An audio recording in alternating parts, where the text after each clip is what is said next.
న్యాయం చేయాలని తమని ప్రత్యేకంగా నేను విజ్ఞప్తి చేస్తూ, మరి అవినీతి చెప్పాలంటే ఎన్నెన్నో ఉన్నాయి సార్. ఒక ల్యాండ్ పూలింగా, గ్రావలా, మట్ట, చెరువులా, ఎన్ని ఆక్రమణకు గురైనటువంటి ఈ నియోజకవర్గంలో మీరు మరి ఎన్నో అభివృద్ధి చేశాం సార్. తమ దయ వలన, చంద్రబాబు గారి దయ వల్ల తమ ఒక బుక్ ఇచ్చాను సార్. బహుశా నా జీవితంలో మంత్రిగా కూడా తమ నాన్నగారి దయవల్ల చేశాను. నా అన్నగారి దయవల్ల ఆ రోజు కూడా 500, 300 డెవలప్ చేశాను సార్. మా అదృష్టం ఏటో కానీ రమేష్ గారు కూడా అలమంచి ఎమ్మెల్యే చేశారు. 14, 19లో జనం మధ్య చెప్తున్నాను సార్, ఏ ఒక్క సమస్య ఏ ఊర్లో లేకుండానే ఎలక్షన్స్కి వెళ్ళాం సార్. మీ అందరం కూడా ఏ ఊర్లో తమదయ ఎన్ఆర్జీస్ లో ఒక్క ఉదాహరణ చెప్తాను సార్. ఇదే మండలంలో పెందుర్తి మండలంలో ఒక గ్రామాలు సార్, 10 గ్రామాలు, శ్రీలంక లాగా 10 గ్రామాలు ఇటు 10 గ్రామాలు అటు, మధ్యలో మేఘాద్రి గడ్డ సార్. అలాంటి మేఘాద్రి గడ్డ మధ్య నుంచి 15 కిలోమీటర్ల షార్ట్ కట్ గా తమరు పంచాయతీ మినిస్టర్గా ఉన్నప్పుడు పెద్దగాడి చింతకట్ట రోడ్డు నబార్డ్లో 4 కోట్ల లక్షిస్తే ఇవాళ గ్రామం అరగంటలో వెళ్తున్నాం సార్. ఆ రోడ్డు కూడా ఇంకా పూర్తి చేయలేదు సార్. అలాంటి అభివృద్ధి కార్యక్రమాలని తమ ఎన్నో చేశారు.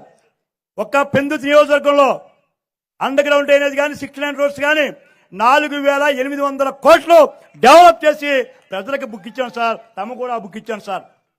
అని దయ ఉంచి తమరు రాబోయే రోజుల్లో 4 సమస్యలు, ఒకటి చెప్పారు పంచ గ్రామాల సమస్య, 229 జీవో, 578 జీవోలో కొన్ని మిగులు ఉన్నాయి సార్. 229 జీవోలో ఇల్లుకే ఇచ్చాం, 578 జీవోలో స్థలాలకు ఇచ్చాం. రైతులు ఈ 3 తమ సమర్థత ఉంది.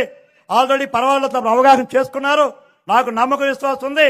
కోర్టులో స్టే తెచ్చిన దుర్మార్గులు స్టేని తొలగించి 5 నియోజకవర్గాలకి ఈ పంచగ్రామాల సమస్య కానీ, తాడి సమస్య కానీ, పెట్రోల్ ఎనర్జీ యూనివర్సిటీ తిరిగి ప్రారంభించడం కానీ, 6 లైన్ శిలానగర్ చింతగట్ట రోడ్డు కానీ, అమృతపురం రోడ్డు కానీ, ఈ 4 వరాలు మాకు ఇవ్వాలని కోరుతూ, మరి రెడ్ బుక్ మీ బుక్ లో మామూలు కూడా చేర్చాను సార్. ఈ దుర్మార్గులు మొత్తం భూములని కొట్టేశారు, తినేశారు. బహుశా 3 నెలలు పోతే ఆకుండా మాకు కనపడదు సార్. ఇక అంత గనులు సార్ మా వాళ్ళు. నిన్నే తమరు వచ్చే ముందు మళ్ళీ అస్తాపలేదు సార్. ఇవాళ పేపర్లు అన్ని టీవీలో వచ్చింది సార్. మొన్నేమో పర్వాలేదు సార్. రోజు ఇదే పని సార్. నాకు ఇంకో పని చేయను. మీరేమో బాట్ ఏమంటారు, కేఎస్ఎస్లు ఏమంటారు. ఈ పనిలో ఉన్నా మా ఠాకూర్ సినిమా చెప్పినట్టు నేను ఈ పనిలో తెలియట్లేదు సార్. ఇంకా దయ ఉంచి తమరు ఇచ్చేసినందుకు నాకు అదృష్టంగా భావిస్తున్నాను. ఎందుకంటే తమని చాలా స్టడీ చేశాను. చాలా మంది యువకులను చూసాం. యువకులందరూ సుకుమారంగా పెరిగిన యువకుడు మా లోకేష్ బాబు. కానీ ఈవేళ చూస్తుంటే మండు టెండలో సైతం పాదయాత్ర చేశారు. ఆ దుర్మార్గుడు కనీసం మైక్ ఇవ్వలేదు, బెంచ్ ఇవ్వలేదు. ఆడేమో పాదయాత్రలో అనేసి రోజు చక్కగా నడిచేశాడు, భూములన్నీ చూసేశాడు, అవన్నీ కొట్టేశాడు. అది ఆడితత్వం. మీరేమో ప్రతి సమస్య అవగాహన చేసుకున్నారు.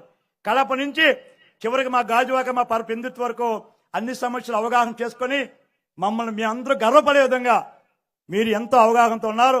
నాకు నమ్మకం విశ్వాసం ఉంది. ఓ పక్క పవన్ కళ్యాణ్ గారు మరి ఎంతో అన్నగారు బాబు గారి తాలూకా జైల్లో ఉన్నప్పుడు ఆయన మనస్సు కలత చెంది రాజకీయాలు పక్కన పెట్టి ఎంతో అభిమానులు ఉన్నటువంటి పవన్ కళ్యాణ్ గారు జనసేన ద్వారా మీరు బాబు గారు కలిపి మీ ఇద్దరు అన్నదమ్ములు అనుకుంటే పవన్ అన్న అంటుంటారు. మీరు లవకుశులైతే రాముడు మా చంద్రబాబు గారు మీ ముగ్గురు పాలనలో మళ్ళీ రామరాజ్యం అన్నగారి రాజ్యం రావాలని, రామరాజ్యం వచ్చి మళ్ళీ మహిళా సోదరి మళ్ళీకి సాధకాలిత రావాలని మీరు డ్వాక్రా మహిళలు చేసిన ప్రోత్సాహం మంత్రిగా మాకు తెలుసు.